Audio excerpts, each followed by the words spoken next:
3 দিনেও জ্ঞান ফেরেনি মাগুরায় ধর্ষণের শিকার শিশুটির।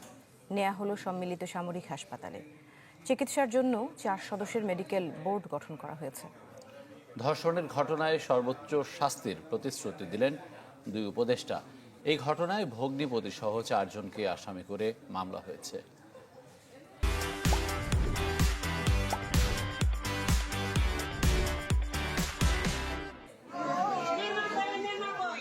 লাল রঙের ফ্রকে এখনো লেগে আছে শৈশবের ঘ্রাণ।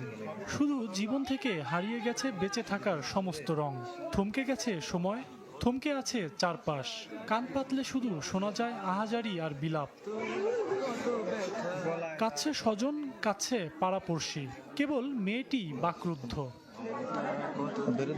সময় যত গড়াচ্ছে, মাগুরায় ধর্ষণের শিকার শিশুটির শারীরিক অবস্থার অবনতি হচ্ছে। ঢাকা মেডিকেল কলেজ হাসপাতালের পরিচালক জানান, সর্বোচ্চ গুরুত্ব দিয়ে তার চিকিৎসা করা হচ্ছে এবং আমরা বলে দিয়েছি যে এই বাচ্চার চিকিৎসার জন্য আমরা সর্বতভাবে চেষ্টা করব এবং ফ্রি অফ কস্ট তার যেসব জিনিস লাগবে, ওষুধপত্র আমরা হাসপাতাল থেকে প্রোভাইড করব। শিশুটিকে দেখতে ঢাকা মেডিকেলে যান সমাজ কল্যাণ উপদেষ্টা শারমিন এস মুর্শিদ। এ সময় তিনি বলেন, আইনের ফাঁকফোকর দিয়ে কোনো অপরাধী পার পাবে না। আর নারী দিবসের এক অনুষ্ঠানে উপদেষ্টা আসিফ মাহমুদ সজীব ভুঁইয়া বলেন, ধর্ষণের সাথে জড়িতদের দৃষ্টান্তমূলক শাস্তি দেওয়া হবে।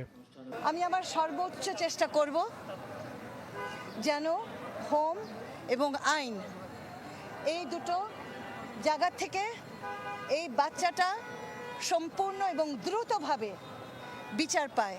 আমরা রাষ্ট্রের পক্ষ থেকে এই ধরনের ঘটনাগুলোর ক্ষেত্রে বিচার নিশ্চিতে, দৃষ্টান্তমূলক শাস্তি নিশ্চিতে সরকার তার দায়িত্ব পালন করবে। এদিকে শিশু ধর্ষণের ঘটনায় রাজু ভাস্কর্যের সামনে মানববন্ধন করে গণতান্ত্রিক ছাত্র সংসদ। আইন শৃঙ্খলা বাহিনীকে কঠোর হওয়ার পাশাপাশি প্রকাশ্যে ধর্ষকের শাস্তি দাবি করেন শিক্ষার্থীরা।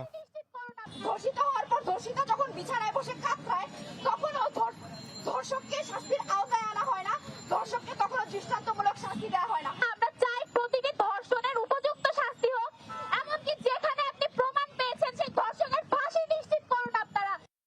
মুন্সিগঞ্জে 2 শিশুকে ধর্ষণ মামলায় এক বৃদ্ধকে গ্রেপ্তার করা হয়েছে।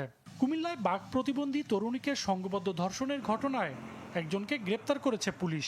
এছাড়াও ফরিদপুর ও রাজবাড়ীতে শিশুকে ধর্ষণ চেষ্টার অভিযোগে 2 জনকে গ্রেপ্তার করেছে আইন শৃঙ্খলা বাহিনী। সজল সাইক, চ্যানেল 24, ঢাকা।